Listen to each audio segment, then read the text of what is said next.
আজ আমরা আপনাদের নিয়ে যাব মুতার প্রান্তর দেখাতে, যা জর্ডানের রাজধানী আম্মান থেকে প্রায় 134 কিলোমিটার দূরে অবস্থিত। প্রিয় দর্শক, মুতার যুদ্ধ এতই গুরুত্বপূর্ণ যে রাসূলুল্লাহ সাল্লাল্লাহু আলাইহি ওয়াসাল্লাম এই যুদ্ধের মধ্যে মাত্র 3000 সাহাবীদের বাহিনী প্রেরণ করেছিলেন, যে বাহিনীর বিপরীতে প্রায় 2 লক্ষ রোম সৈন্য তাদেরকে নিধন করার জন্য, শেষ করে দেওয়ার জন্য, ইসলামের বাণী বন্ধ করে দেওয়ার জন্য প্রেরণ করেছিল। প্রিয় দর্শক, আপনারা জানেন মুতা সৌদি আরব সংলগ্ন জর্ডানের দক্ষিণ পূর্ব সীমান্ত শহর। নবী করিম সাল্লাল্লাহু আলাইহি ওয়াসাল্লাম ইসলামের দাওয়াতপত্র দিয়ে 7ম হিজরিতে বসরা অঞ্চলের গাসসানি শাসকের নিকট হারিস ইবনে উমাইর রাদিয়াল্লাহু তাআলা আনহুকে প্রেরণ করেছিলেন। সাহাবী হারিস ইবনে উমাইর রাদিয়াল্লাহু তাআলা আনহু তিনি দূত হিসাবে প্রেরিত হয়েছিলেন। দূত মুতা নামক স্থানে পৌঁছলে শাসক সুরাহবিল ইবনে আমর গাসসানি তাকে শহীদ করে ফেলে। এর পূর্বে নবী করিম সাল্লাল্লাহু আলাইহি ওয়াসাল্লাম কর্তৃক প্রেরিত কোনো দূত শহীদ হননি। এই সংবাদ শুনে নবী করিম সাল্লাল্লাহু আলাইহি ওয়াসাল্লাম 8ম হিজরির জুমাদা আল আউয়াল মাসে তার পালিত পুত্র হযরত যায়েদ বিন হারিসা রাদিয়াল্লাহু তাআলা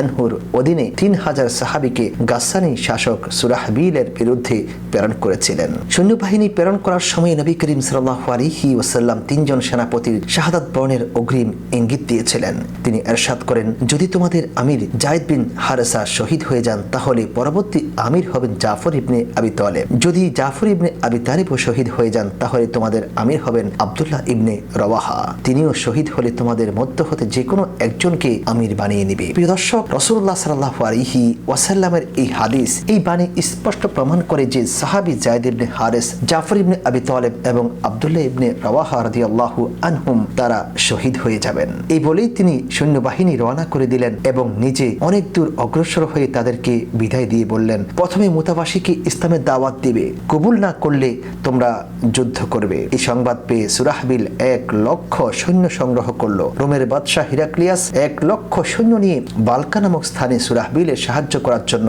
এগিয়ে আসলো। একদিকে সুরাহবিলের 1 লক্ষ সৈন্য, অপরদিকে হিরাক্লিয়াসের 1 লক্ষ সৈন্য, টোটাল 2 লক্ষ সৈন্য ইসলামের এই 3000 সৈন্যবাহিনীর বিরুদ্ধে যুদ্ধ করার জন্য তারা এগিয়ে আসছে। একদিকে 3000, অপরদিকে 2 লক্ষ সৈন্যের মধ্যে অসম যুদ্ধ শুরু হয়েছিল। হযরত যায়েদ ইবনে হারিসা রাদিয়াল্লাহু তাআলা আনহু প্রথমে শহীদ হয়ে গেলেন। এরপর সেনাপতির দায়িত্ব গ্রহণ করলেন জাফর ইবনে আবি তালেব রাদিয়াল্লাহু তাআলা আনহু। প্রথমে ডান হাতে তিনি ইসলামের পতাকা, ইসলামের ঝান্ডাকে উড্ডীন করলেন। কাফির মুশরিকরা, রোম সৈন্যরা জাফর ইবনে আবি তালেব রাদিয়াল্লাহু তাআলা আনহুর ডান হাতের মধ্যে কোপ দিয়ে ডান হাতকে শহীদ করে দিয়েছিল। তারপর তিনি বাম হাতে ইসলামের ঝান্ডাকে উপর করে ধরে রাখলেন এবং সামনে যুদ্ধ করতে করতে অগ্রসর হতে শুরু করলেন। এবার কাফির মুশরিকরা, রোম সৈন্যরা সাহাবী জাফর ইবনে আবি তালেব রাদিয়াল্লাহু তাআলা আনহুর বাম হাতের মধ্যে কোপ দিয়ে বাম হাতটাকেও শহীদ করে দিয়েছিল। প্রিয় দর্শক, আপনারা শুনে অবাক হবেন যে সাহাবীর দুটি হাত শহীদ হয়ে গিয়েছিল, এরপরেও সাহাবী জাফর ইবনে আবি তালেব রাদিয়াল্লাহু তাআলা আনহু মৌখিক কামড় দিয়ে বুকে ধারণ করে ইসলামের ঝান্ডাকে উপরে উঠানোর জন্য চেষ্টা করেছিলেন। শত্রুরা তাকে শহীদ করে ফেললো। তার শরীরের সম্মুখ ভাগেই 90টিরও বেশি বর্ষা এবং তীরের আঘাত লেগেছিল।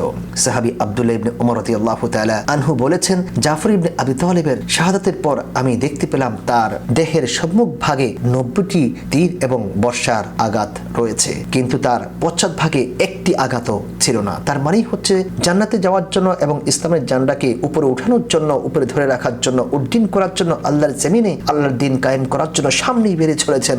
কোনোভাবেই তিনি পিছনে তাকাননি এবং পিছনে হটেননি। প্রিয় দর্শক, যখন তিনি শহীদ হয়ে গেলেন, তখন নবী করিম সাল্লাল্লাহু আলাইহি ওয়াসাল্লাম মদিনা শরীফের মসজিদে নববীতে বসে বসে সবকিছুই অনুমান করতে পারলেন। তিনি হঠাৎ করে গায়েবী সালামের জবাব দিতে শুরু করলেন। তিনি বললেন, ওয়ালাইকুম আসসালাম।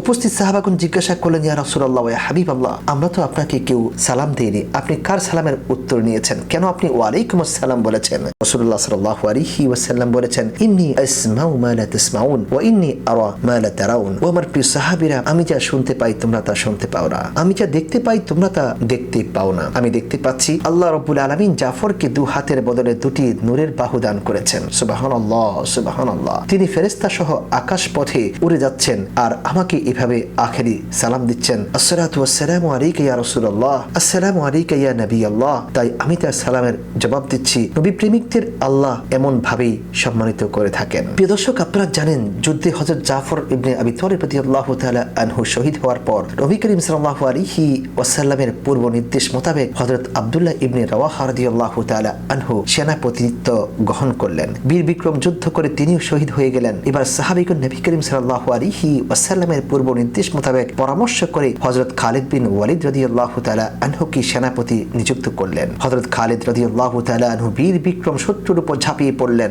অসংখ্য শত্রুকে তিনি নিধন করে চললেন। শত্রুরা পলায়ন করলো। অবশেষে আল্লাহ তাআলা তার হাতে মুসলমানদের বিজয় দান করলেন। বিপুল গনিমতের মাল নিয়ে হযরত খালিদ বিন ওয়ালিদ রাদিয়াল্লাহু তাআলা আনহু মদিনায় প্রত্যাবর্তন করেছিলেন। প্রিয় দর্শক, আপনারা জানেন মুতার যুদ্ধে শহীদ হওয়া 3 সিফাহ সালারের নামাজে জানাজা নবী করিম সাল্লাল্লাহু আলাইহি ওয়াসাল্লাম মদিনা আল মুনাওয়ারার মধ্যে আদায় করেছিলেন, যা ইতিহাসের বিভিন্ন গ্রন্থের মধ্যে এসেছে। রাসূলুল্লাহ সাল্লাল্লাহু আলাইহি ওয়াসাল্লাম যখন হযরত জাহিদ ইবনে হারিস রাদিয়াল্লাহু তাআলা আনহু মুতার প্রান্তরে শাহাদাত বরণ করলেন, তখন তিনি মদিনা আল মুনাওয়ারায় তার নামাজে জানাজা পড়ে সাহাবাগণকে বললেন, তোমাদের ভাই জাহিদ ইবনে হারিসের জন্য দোয়া করো, সে জান্নাতে প্রবেশ করেছে। সুবহানাল্লাহ, সুবহানাল্লাহ। হযরত জাফর শহীদ হলে রাসূলুল্লাহ সাল্লাল্লাহু আলাইহি ওয়াসাল্লাম মদিনা শরীফে তার জানাজা নামাজ পড়লেন এবং সাহাবীগণকে বললেন, তোমাদের ভাই জাফরের জন্য দোয়া করো, কেননা সে শহীদ হয়ে জান্নাতে উড়ে বেড়াচ্ছে। সুবহানাল্লাহ। প্রিয় দর্শক, এভাবেই 3 জন সাহাবীর জন্য রাসূলুল্লাহ সাল্লাল্লাহু আলাইহি ওয়াসাল্লাম তিনি জানাজার সালাত মদিনা আল মুনাওয়ারার মধ্যে আদায় করেছিলেন। প্রিয় দর্শক, যারা শুধুমাত্র আল্লাহ এবং তার রাসূলের সন্তুষ্টির জন্য দ্বীনকে, কোরআন এবং হাদিসকে বুকে ধারণ করে সামনে অগ্রসর হয়েছিল, তাদের জন্য জান্নাত হবে না তো হবে কি? আমরা আজকে আপনাদেরকে ঘুরে ঘুরে দেখাচ্ছি মুতার প্রান্তর। প্রিয় দর্শক, আপনাদেরকে বলে রাখি, আমরা যখন সাহাবী জাফর ইবনে আবি তালিব রাদিয়াল্লাহু তাআলা আনহু এবং জাহিদ বিন হারিস রাদিয়াল্লাহু তাআলা আনহুর মাকবারা জিয়ারত করেছি, আমার কাছে মনে হয়েছে এমন সুঘ্রাণ তাদের কবর থেকে বের হচ্ছে, এটি জান্নাতের সুঘ্রাণ ব্যতিরেকে আর কিছুই হতে পারে না। আজকে আমরা আপনাদেরকে দেখাচ্ছি মুতার প্রান্তর, যে মুতার প্রান্তরে 3000 সাহাবী 2 লক্ষ রোম সৈন্যের বিরুদ্ধে যুদ্ধ করে রাব্বে কারিমের সাহায্য নিয়ে তারা বিজয় ছিনিয়ে এনেছিলেন। প্রিয় দর্শক, এখনো যারা আমরা মুসলিম রয়েছি, আমরা যদি রাব্বে কারিমের উপর পরিপূর্ণ ভরসা করতে পারি, আল্লাহ রাব্বুল আলামিনকে আমাদের জীবনের প্রত্যেক জায়গায় রব হিসেবে গ্রহণ করতে পারি, রাসূলুল্লাহ সাল্লাল্লাহু আলাইহি